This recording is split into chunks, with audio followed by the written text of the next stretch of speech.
So let us start the today's topic that is more on to the pre-scene of the strategic business leadership. First of all, while reading this question, I want you to understand the fact that while reading this complete scenario, don't try to come up with any kind of situations or any kind of questions. This is just going to hamper your preparation for the paper, everyone. So let us read the question. Let us try to think what could be the scenario is all about. What could be the models that they are trying to state. And okay, I will be discussing the questions that can be tested. But don't try to limit your part of the preparation onto that basis only. Now, Dear Dunn Shoes Limited is a company which manufactures and sells shoes. It was founded nearly 100 years ago and is currently the fourth largest shoe manufacturer and retailer in New Zealand and the developed politically stable country where it is based. I have received two information right now. First of all, it is the fourth largest shoe manufacturer. Secondly, that the country where we are based in, it's a developed politically stable country. So two pieces of information that I have received over here. And it is a very old company as well. So around 100 years ago, organization in this industry manufacture adults and children shoes in factories or smaller workshops and sell them to customers in New Zealand via their own retail outlets or online stores. Export sales are made to customers in other countries via distributors. So I can understand what is their distribution section is all about. So generally they use smaller factories or smaller workshops. They sell them to customers via their own retail outlets, online stores, and they also export their goods as well. Shoes were traditionally made from leather, but a variety of cheaper man-made materials have been developed and are now also used extensively in the shoe manufacturing. These materials include synthetic leather, which is made from a fabric base covered in plastic. Okay, now something regarding the environmental fact as well. They used to use cheaper and man-made materials and are now used. Traditionally they use leather, but a variety of cheaper man-made materials have been introduced. So they used to use leather and right now they are using man-made materials. Basically they are talking about something which is part of a plastic as well. In New Zealand, revenue from this industry in 20x4 was 3750 million. Financial data is very important, everyone, so make sure. Okay, we are not going to learn any of the data, we are just highlighting the data for the fact that you will remember some of it. Okay, where my financial information is given in the scenario. Average annual growth since the 20x0 has been 1.71 and the forecast average annual growth rate over the next 5 years is 1.06. The New Zealand market for the manufacturers and retail of shoes is dominated by 5 New Zealand organizations, manufacturers, which are Flamingo Limited, Ringo Shoes, Parrish and Company, Dunn Shoes, and Better Buy Shoes Limited. Together, they have over 45% of the market. Over 200 small organizations hold the remainder. So basically, what they are trying to say is that we have close to a kind of market where we have 5 organizations which are dominating the market. We cannot say that we have a monopoly over here because we have like we have around 5 companies which are working in the shoe market. Then we have 200 small companies that are actually functioning as well. So we have to remember this fact as well. Production. In New Zealand, shoes are produced in one of two ways, either using mass production techniques or they are handcrafted. So something regarding the technique is also given over here. Then mass production. Okay, mass produced shoes involves the use of machines at almost all stages of production process. Although many of these machines need human supervision or human operation, there are 4 main stages in the production of shoes, whether they are produced using mass production techniques or handicrafting. I don't see any important data in this particular paragraph, although I can just understand that still we require human intervention while while going through the production process. Anything else? I don't see anything very important over here. Okay. Now moving to the next part. Just a second. Okay, Madhubala, if you have any questions up till now, please let me know. I'm good with that. Any doubts? No, I'm good. So just wanted to hear your thoughts on whatever the topic that we have completed up till now. Yeah. With respect to all the topics generally that we've covered. Basically, this pre-scene information that is given. Okay. Are you getting anything over here? So here, I think you've covered all the points here. You've covered the environmental factor. And we've seen the techniques and with respect to organizations, whichever is dominating. So with respect to the topics, we can, with the data, the revenue data, we can take the data for financial processing and, financial planning and decision making. Okay. Yeah. What I noticed in this particular question only, Mm-hmm. that a lot of information is given regarding the external environment as well. Then there Okay. is some information regarding the basically the financial parts. Mm-hmm. So Yes. might be a question coming in Okay. from these topics. Got it. We will talk about it, don't worry. Yeah.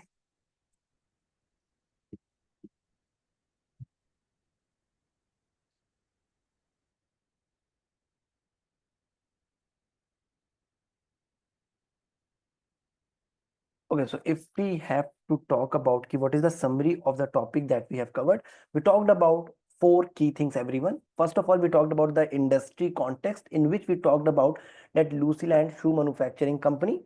It is retailing industry and it's kind of mature as well. So what we can put down is, we can put down it's a retailing company. It's mature in nature with a very slow growth rate. Why? Because the slow growth rate is just 1.06%. The industry is dominated by 5 players. Domination by 5 players only. After that, the key segments that are produced is basically your, we talked about key segments at the end as well, because understanding the segment will actually help you at the end. Then there is one data given regarding the, okay, that's it for the time being. Now, moving to the next part where we will be talking about the shoe manufacturing process. Now, the manufacturing process involves cutting parts of the top section of shoe which covers the foot are cut from materials. Then stitching. Parts of the upper are sewn together. Lasting. The finished uppers are molded on a last which is molded in the shape of the shoe being manufactured and soles are added. The shoe is quality checked and packed.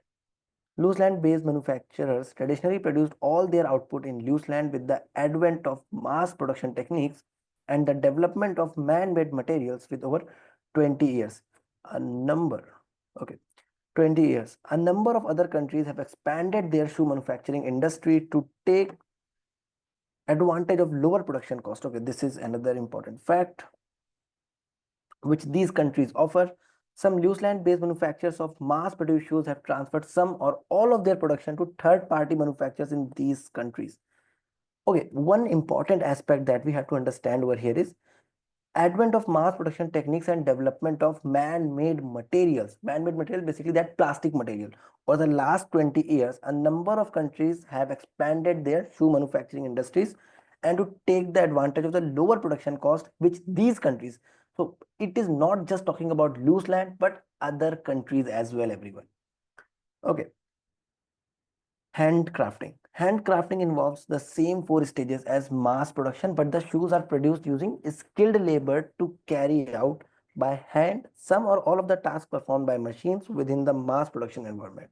For example, the sewing together of the parts of the upper, just a second, of the upper handcrafted shoes are usually made from leather rather than man-made materials and are admired for a fair high quality and craftsmanship.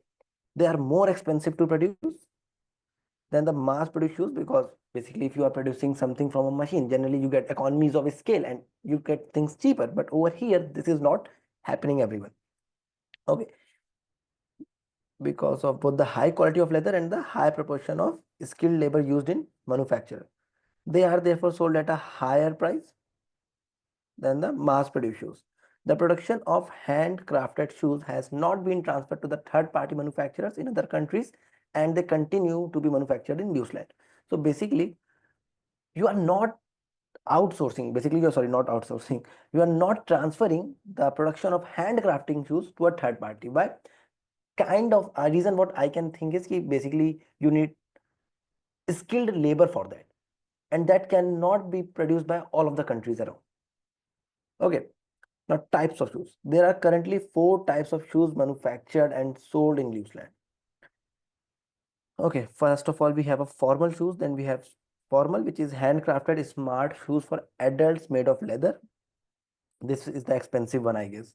Then we have semi-formal, mass-produced, relatively formal shoes for adults made of a mixture of leather and synthetic materials. Okay. Then we have some casual shoes, which are mass-produced informal shoes for adults made of synthetic materials. And then we have children's, which is mass-produced shoes made of either leather or synthetic material. So, okay, we have 4 type of shoes. We just need to remember. The best one is the formal one, which is more or less the handcrafted shoes, I guess, because it is made of leather as of now as well, and handcrafted. Okay, yeah, the word is given. Market structure is given. Information about the 5 large organizations and the small organization in the industry is set out below. We have Rigo, Flamingo, Dern, Parish, Better Buy, and small organizations.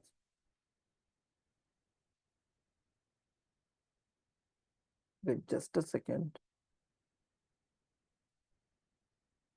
Yeah. So we had 5 only: Flamingo, Rigo, Parish, Dern, and Better Buy. Okay. Yeah. Okay, got it.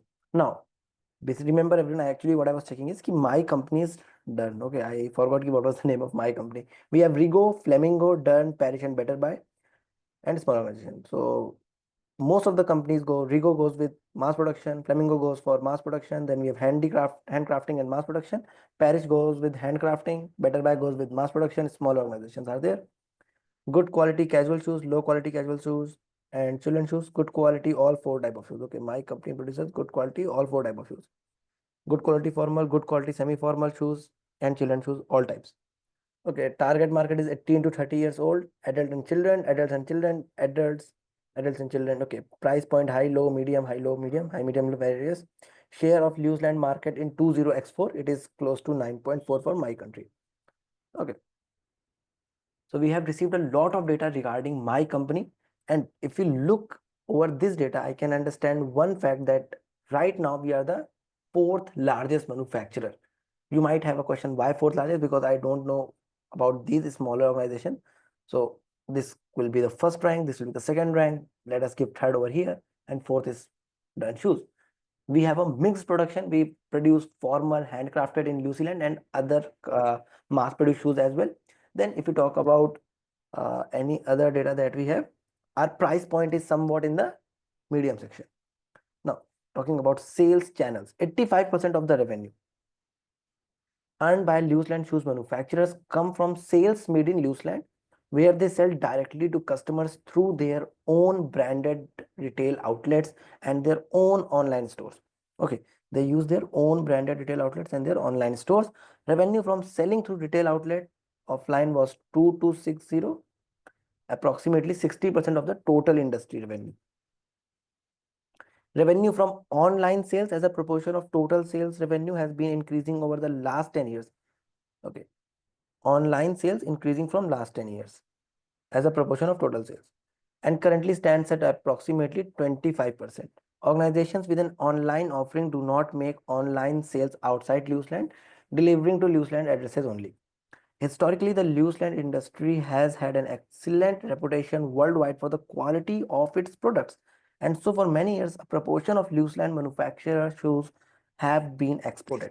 In recent years, manufacturers of handcrafted shoes in particular have seen increasing demand for their products from market. Okay, so we have seen increasing demand where they are rising levels of disposable income. Okay, wherever the country, wherever in which whatever country we have a higher disposable income, the demand for our shoes is actually increasing.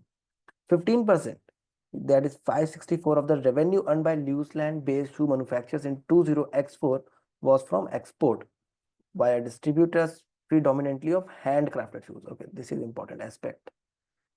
Don't worry, we will be using all of the information which is given over here, everyone. Then the information about New Zealand footwear manufacturing revenue split is given. 60% is offline Export sale is 15% and online sales, which is in loose land, is 25%. Okay, so more or less we are still working in. From here, I can conclude two things, that still most of the sales go with offline, and the fastest growing that we have right now is export, everyone. Okay, now we have the challenges within the industry, everyone. Competition has historically been based on price, product range, quality, marketing, brand name, and distribution channels. Speed to market has become increasingly important over the last 5 years. This is due to the growing number of fashion and price conscious consumers in loose land, wanting to buy shoes more frequently to keep up with regular changing fashion trends. Okay, so just a fact that I would like to discuss right now. Actually, this happens in the country which is actually more in the developing phase. If you talk about India as well, you must have seen the sudden spike in the quick delivery apps, be it Zepto, be it Swiggy, Instamart, be it Blinkit, or any other. And for a fact, I remember one of the article that talked about that the revenue percentage of Blinkit will be higher than Zomato by 2027 or 2026. I'm not sure about the date. Okay. And this is actually what is happening with this country as well. Flamingo leads the way in this area. It can design, produce, and be ready to sell a new version of type of shoe called a style, okay, in its retail outlets or online within just a weeks, allowing the company to respond quickly to change fashion trends. Okay. Household disposable income is the key driver of the demand affecting the quantity, frequency, and okay, quality of shoes. So we have one driver of demand, which is household income, everyone. Growth was 5.1% 5 years ago, but had fallen to 1.6% 2 years ago. Okay, so now we have one challenge, that the market share is kind of declining as well. Market growth is actually declining 2 years ago, and now it is only 1.1%. Growth in 20x5 is expected to be 0.8. In line with this economic slowdown, the proportion of mid-price shoes sold has been falling and the proportion of low price shoes has been increasing. Okay, forecast industry growth therefore drives predominantly from sales of handcrafted shoes to both export market and loose land. There is increasing awareness that employment protection legislation is poor in the country. Okay, employment protection is poor in the countries in which third-party manufacturers used by some loose land shoes companies are based. Awareness that employment protection legislation is poor in the countries in which third-party manufacturers used by some loose land companies. Okay, the manufacturing process used in these countries are having a negative effect on the environment. Now I'm kind of sure that we will be getting one question on the environment, because there was a topic on the plastic. They highlighted the fact that they are using the plastic, and then they talked about another line regarding negative effect on the environment. And what I have seen as well, that generally we get one question from the environment as well. So I'll just put it over here. There will be some topic from the environment. Okay, I'm not saying directly they can ask you, well, they might ask you from some other sense as well. It's completely up to them.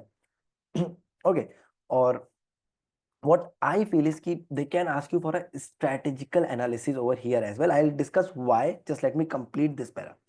Despite the impact on their disposable income, as a result, a growing number of customers are unwilling to purchase shoes manufactured in these markets. Despite the impact on their disposable income, they are choosing instead the more expensive shoes manufacturers, which emphasize their loose land heritage and the quality of their handcrafted shoes. These manufacturers are therefore flourishing in both loose land and export markets. This is increasing the need for skilled workers in loose land as well as attracting new entrants to the industry. From production through to disposal, shoe manufacturing and retail has a big impact on the environment. Again, environment. The manufacturing process releases large amount of carbon dioxide industry and was responsible for 1.4% of global greenhouse gas emission. Every year, hundreds of thousands of pairs of shoes are disposed of in loose land alone. most of which end up in landfill sites. Okay, one question is coming from the environment. Okay, take years to biodegrade. A large proportion of shoes purchased online are returned to the sellers if they do not fit, if they are not as described on the website, if they are damaged, or if the customer orders more than one pair because they are unsure of the size they need. This adds to the concern around the environmental impact of the industry. The level of return is driven by the fact that there are no universal foot sizing standards, and because many retailers do not charge customers for return postage or shipping if the shoes purchased are not wanted. Okay, so if I had to talk about first of all the problem that we are seeing over here, so basically in the websites of, if you go to Nike, if you go to Adidas or any other website, or even if you go to Myntra, there is a scale that they give to measure your foot length. So this is what a company can do to decline the return phase, because a lot of people order 2 or 3 sizes and they need only one. So this is what they can add on to their websites, because now website or online sale is increasing very rapidly.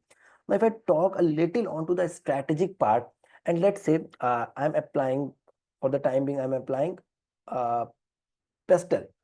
So I have highlighted, I have noted two facts over here. First of all, if I talk about economics of this country, so there is a slowing GDP growth, which is which used to be 5.1% 5 years ago. Right now it is 1.1, and the next coming year it will be 0.8% only. Talking about the social fact, so there is a rising ethical and environmental concern, and there's a demand for sustainable products. That is why the handcrafted shoes were in demand right now. Okay, so these are the two facts that we can talk over here. Then the third fact also, that is environmental in pastel. We have talked about P, we talked about E, we talked about S, we talked about another E. Environmental, everyone. So environmental may you can talk about that the shoe manufacturing process contributes 1.4% of global greenhouse gas emission, and also it leads to landfill. So these are the two things, 3 to 4 things that we have, that we can talk about right now. Okay, then innovation and development. So is pestle may we have political, I don't see anything right now, and we will be getting innovation and developments as well. Now when I talk about innovation and development, this will give you the word T, which is technical. Correct. Now growing environmental awareness and interest in ethical and sustainably sourced products have led to the development of ethical shoes by a small New Zealand based manufacturer called Kind Shoes Company, an organization which has successfully positioned its ethical and sustainable ethos as an alternative to that of the main manufacturers. Its shoes are made from more expensive. Okay, so that's what they are doing. They are using more expensive, eco-friendly, sustainable resources which have been ethically sourced, in contrast to the unsustainable, cheaper, man-made materials used in the much shoe manufacturing. I don't know why, but I see some of the Potter 5 forces coming in the game as well. Recycling initiatives are being tried by the number of manufacturers in other countries, but there are yet to be any significant developments in this area in New Zealand. Okay, so just to help you a little, we talked about technical, we talked about environment as well, and don't worry about this, I will provide you the notes as well. And we talked about a little onto the social part as well. So I'm not writing everything over here, I'll provide you the notes that you can directly go and download. And social, environmental, technical, and there was economic as well. Okay, so these things we have already discussed. And over here I noticed something which is more of a technological advancement as well. Okay, now recycling initiatives are being trialed by a number of manufacturers in other countries, but there are yet to be any significant developments in this area of, okay, there are recycling initiatives coming in, but no significant development has been made yet. There are increasing levels of technological change in the industry. For example, here we have the technological advancement coming in. 3D printing can be used to produce prototypes, custom made shoes, or limited edition of styles. Technologically enabled intelligent shoes are a growing trend. They can measure athletic performance, track fitness, evaluate health metrics, and provide personalized feedback to the wearers of the shoes. using Bluetooth to transmit data to a smartphone. Another trend is customizable shoes, particularly athletic shoes, which customers can design and personalize as well. Okay, so somewhat what we have in Nike as well. Virtual and augmented reality technology is being used on some online sites based in loose land to enable customers to try on shoes to see what they look like on them via their smartphone cameras as well. So I have seen almost everything that we have on the pestle. We talked about, we did not talk about the political part because I don't see any political rules and regulations right now. But more or less, we have talked about almost everything. And I have noticed one, that is your Porter 5 forces का one force as well over here. If you are able to guess it, make sure to comment it over there. Okay. Now, if we talk about industry body, industry standard and legislation, the Loose Land Shoes Association aims to promote the industry domestically and globally. It provides its members with expertise, support, advice, guidance, and insight on a range of relevant topics through its staff, its publications, the network of members, and it links to the Loose Land government. So now we are talking about some new association that is in the Loose Land. Accreditation by the Made in Loose Land campaign, set up by LSA to promote loose land manufactured shoes domestically and internationally, indicates that manufacturers have complied with standards regarding the quality and safety of products, labor standards, and sustainability guidelines. Okay, accredited manufacturers can use the Made in Loose Land mark only. Shoe manufacturers, like all other businessmen in loose land, must comply with employment, health, and safety, consumer protection, competition and data protection legislation as well. There is a strong system of copyright protection in loose land. Manufacturers must carry out a number of legally required health and safety tests on all shoes that they are producing. Okay. Most staff employed in the industry are members of the National Shoe Union, which looks after the interest of its member at work. For example, negotiating agreements with employers or pay and condition. Okay, now a lot of information that we have recognized over here, talking about the first thing, that is the competition.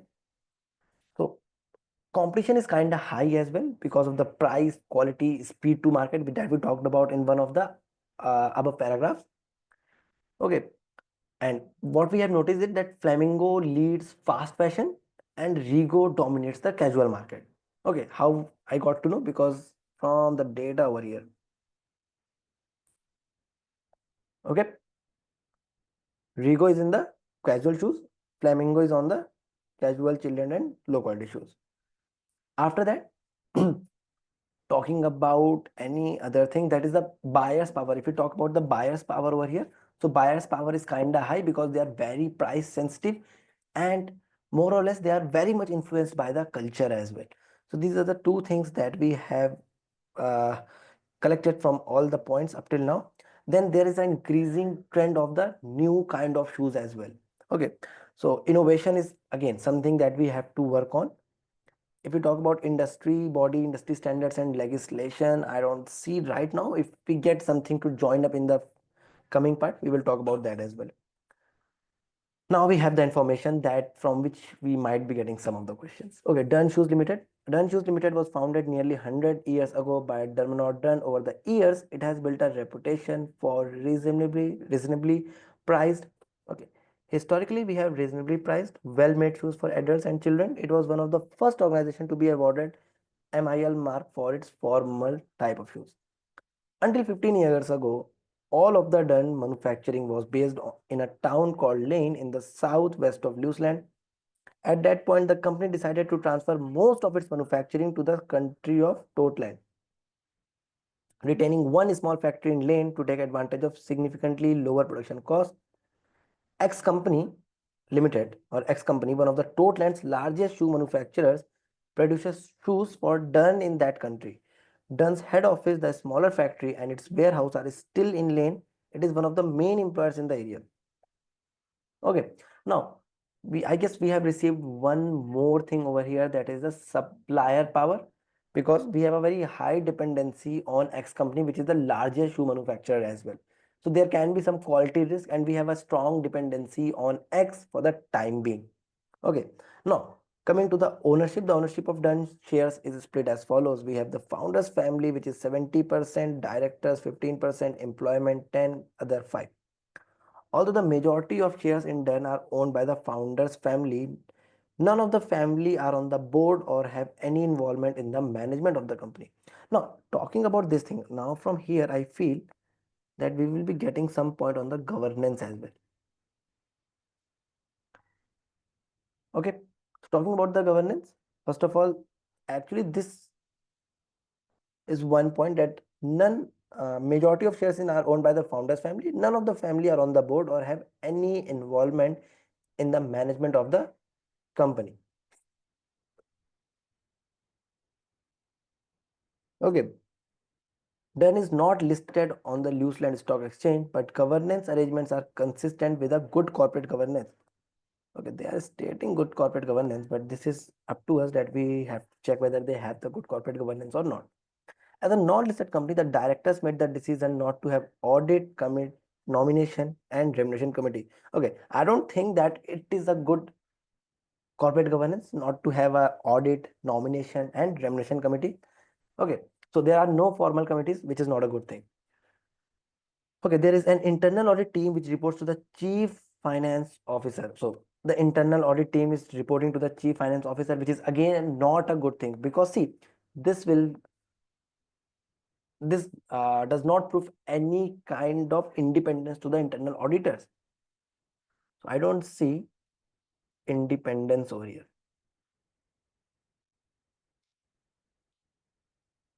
Okay, so this is another thing that we have.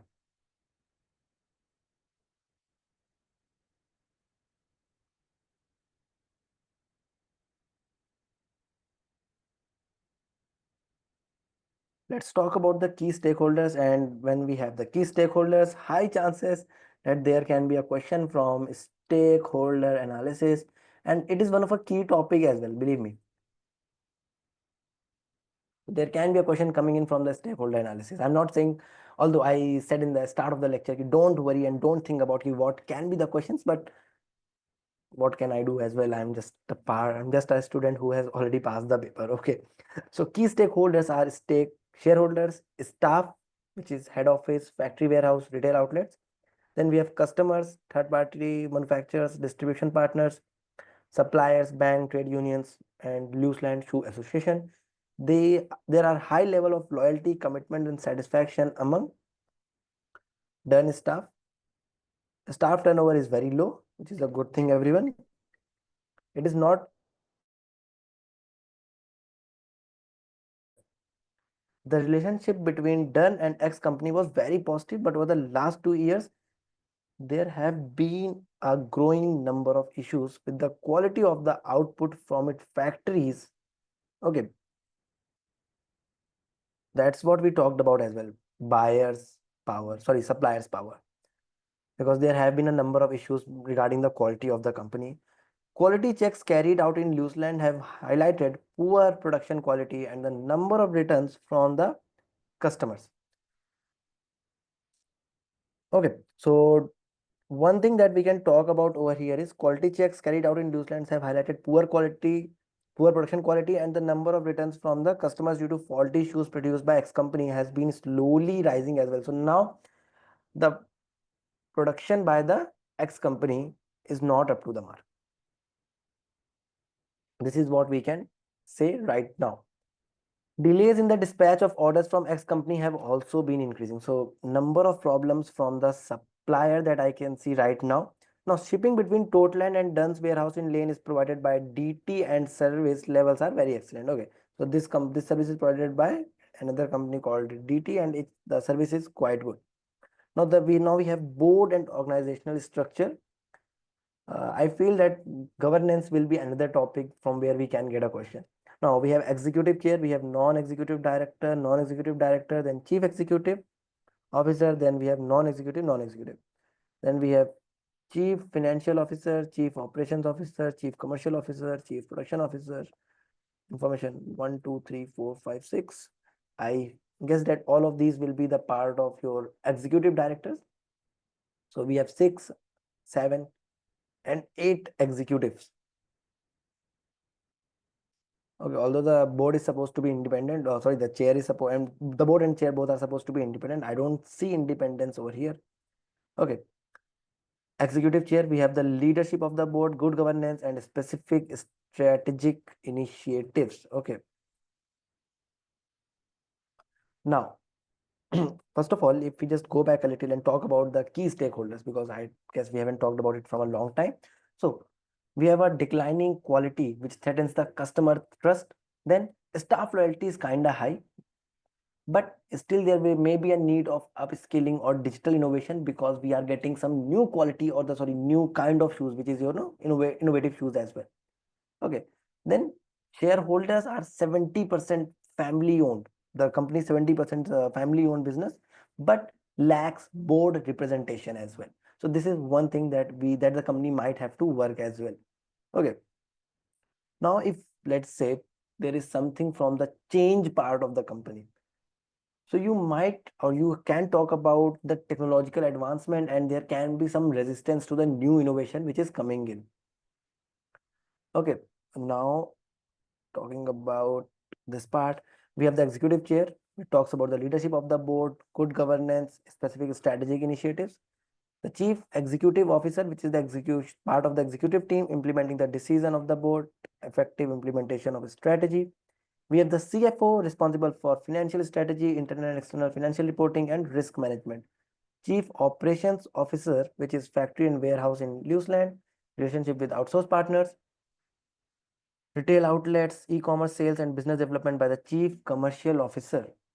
Then the chief product officer, which is responsible for research and development, product design and development, and marketing. Then chief information officer, responsible for head office system, website and e-commerce platform and processes, communication links with outsourced partners. Then we have chief human resource officer, which is responsible for HR functions, staff recruitment. Okay, most of the directors have worked for over 20 years, and relationship between them are positive. They take a risk-averse approach to decision making. Okay, now, since the directors have worked for more than 20 years and they have a very strong build-up with them, there might not be that kind of uh, disagreements in the board meetings as well, which is not a good thing.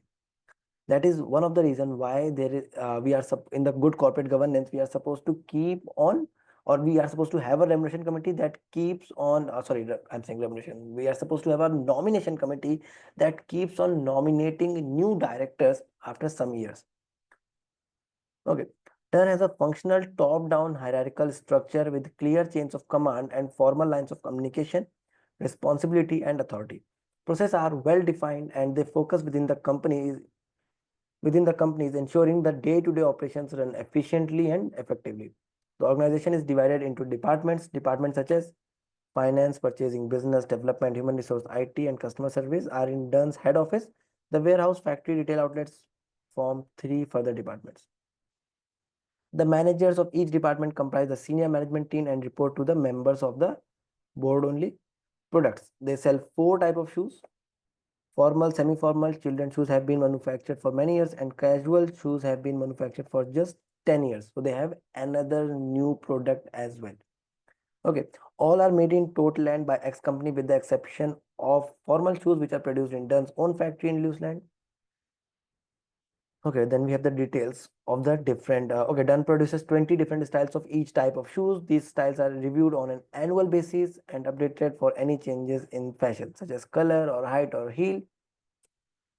Okay, styles reviewed on an annual basis. This is one thing that we can talk about in the exam as well, that if you are updating your style on an annual basis, because this is something that is a continuous process. Product improvement is more of a movement, is a continuous process. So you need to keep continuing the process improvement. When a style is removed, a new style replaces it. Okay, Dunn market these shoes which have the MIL mark as handcrafted shoes, as skilled labor replaces some of the processes which are carried out by machines in a mass product manufacturing environment. They are made of leather and are the most expensive shoes. The target market is 30 to 50 years old. Paris is the market leader for this shoe type. It charges higher price than Dun. Okay, so this information is important. These shoes are cheaper than Dun's formal shoes as the soles are made of rubber than leather. The target market is over 55 years of old. Dun is the market leader for this type of shoes and has a market share just slightly above that of Better Buy. Okay, so what is the market share of Better Buy, everyone? 5.1. So we might have 5.2, 5.3, 5.4, whatever. Okay, so if I had to notice two things, first of all, in the handcrafted shoes, we are below Paris, and in the Better Buy shoes, we are the market leaders. Okay, so two things. So this in this market, we might have close to 8.7, 8.5, or I'm not sure because the number is not given. Casual shoes. The soles of these shoes are made of rubber and the uppers of man-made materials, and so they are cheaper than done semi-formal shoes. Okay. The target market is 18 to 30 years old. Our demographic Dun is struggling to engage with. So we are still struggling with this kind of market. Rigo is the market leader for this type of shoes and commands a strong brand loyalty among target demographics. These are mass-produced leather shoes for children. Dun is the market leader for this age group and has an excellent reputation in its retail outlets for correctly measuring and fitting children's shoes. Dun's closest competitor is a small manufacturer called Tiptoe. Okay. Manufacturing and sale. Okay, so now we just got about the different type of shoes and basically where did Dun stands in the market. Okay, so if I had to give you a very quick summary, so we have the market leadership in the semi-formal.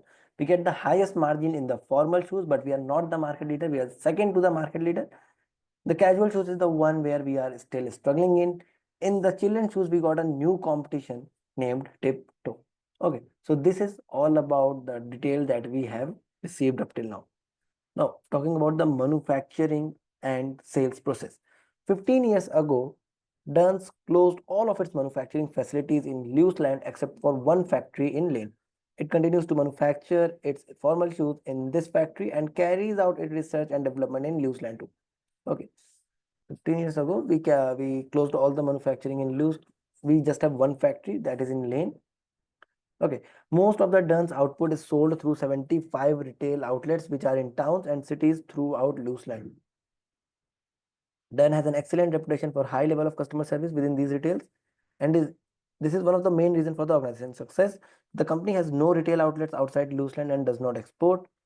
All of the Dun's products are also available via online offering, which is available to customers in Luseland. Only customers must collect any product purchased online from their local Dun's retail outlet, as Dun does not offer a home delivery service, which is unusual in Luseland. Okay, now this is one negative point for the company as well, because we noticed that now the customers want things as quickly as possible. If still they have to go through the retail outlet even after ordering online, that might hamper the sales in the future as well. Okay, because they are pointing it in the fact as well that it is unusual in Luseland. This has restricted the online sales volume. That's what we talked about. Currently, only 12% in dollars of Dun's total sales are online sales. And we notice that the online sales are the fastest growing sales, and we are still in the retail outlets only. Because what we are doing, we are not updating ourselves with the technology that is coming in.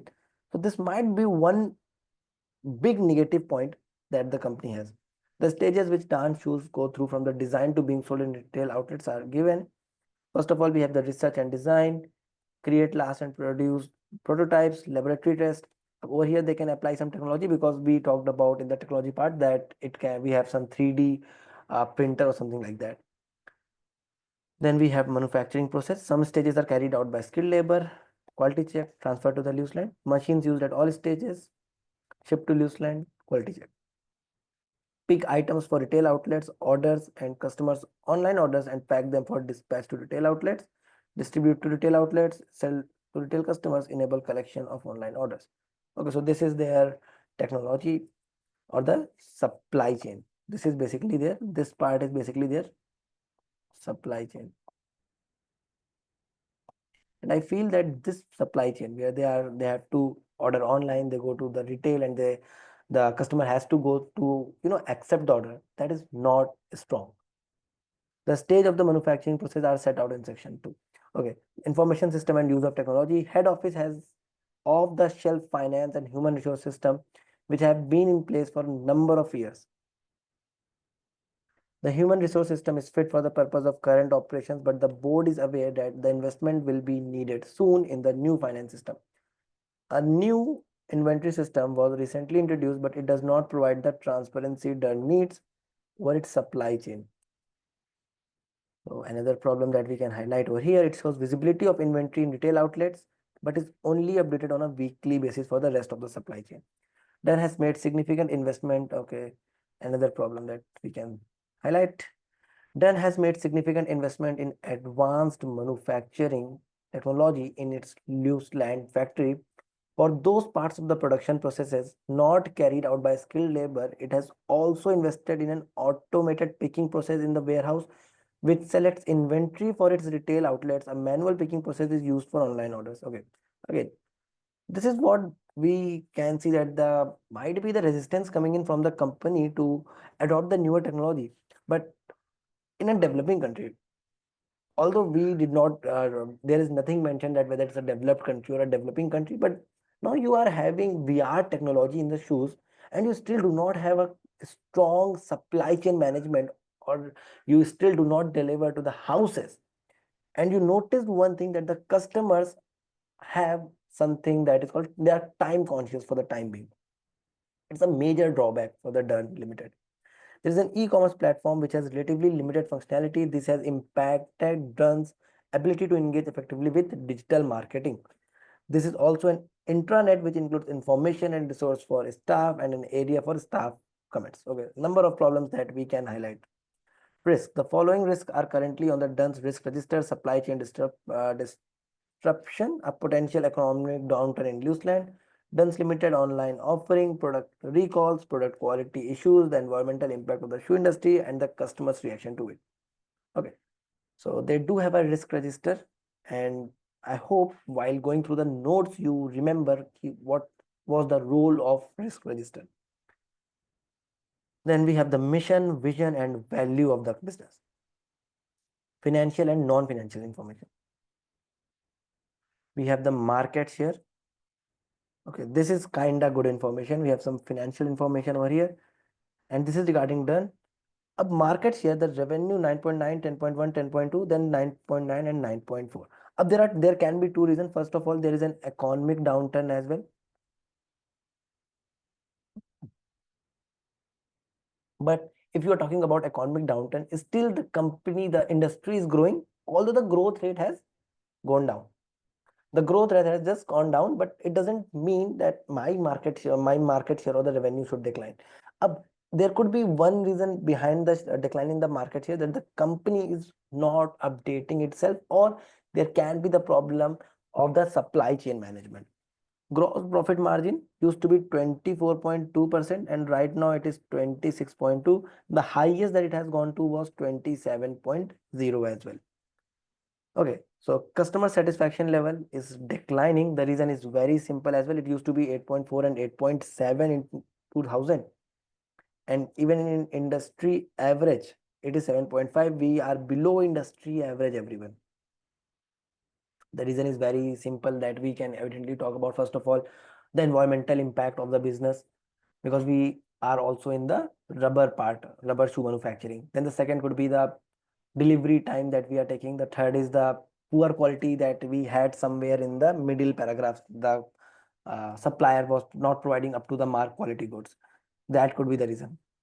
Then talking about staff satisfaction, so we are still very close to the top end staff satisfaction, and even we are much better than the industry average.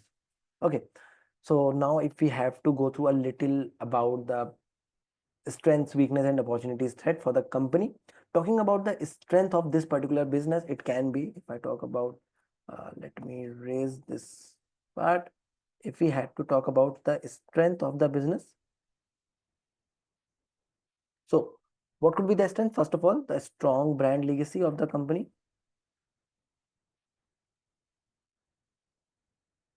Correct. Then we had some MIL marks. Then we have a very loyal staff, everyone. Correct. Then we have the leadership in semi-formal and children segments. Talking about the weaknesses.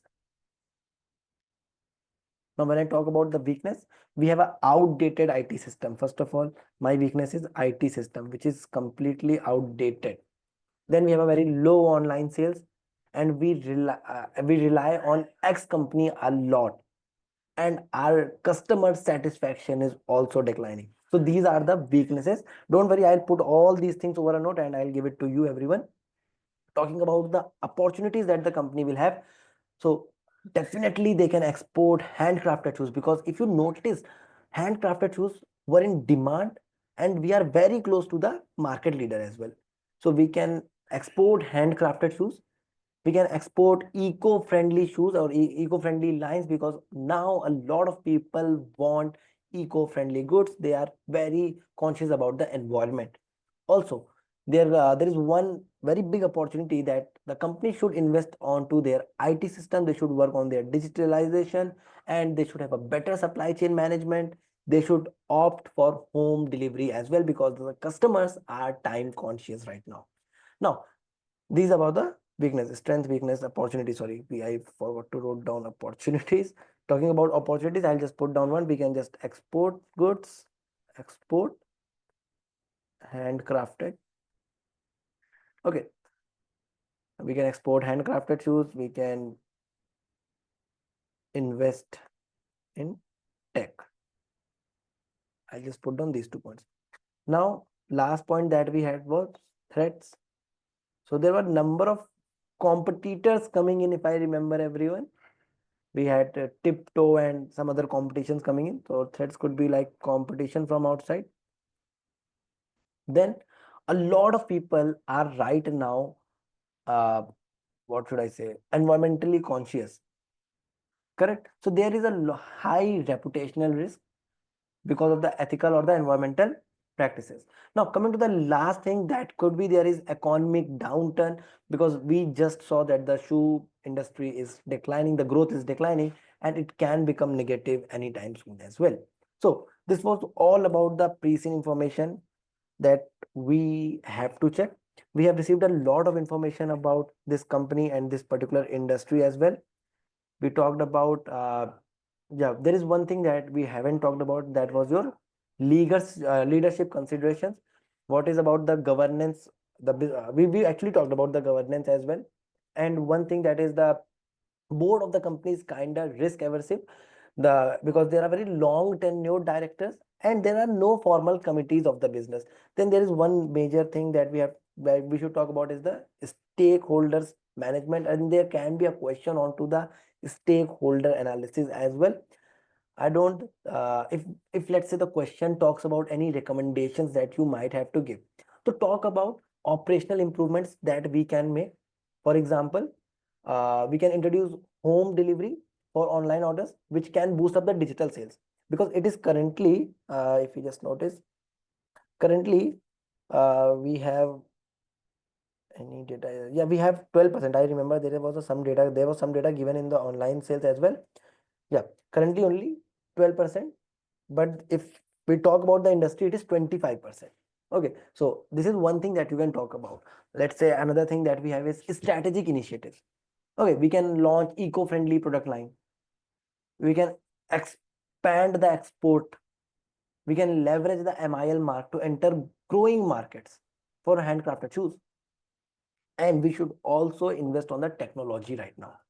Talking about the governance and leadership part, we should establish audit, nomination and remuneration committee, and we should keep on nominating new directors. We should refresh the board as well. We should just press the refresh button for the board, because board members are there for the last 20 years. They know each other from a long time. There will be no disagreements between them, and at the end they might start working for themselves as well, because there is no board representation of the major shareholder of the business.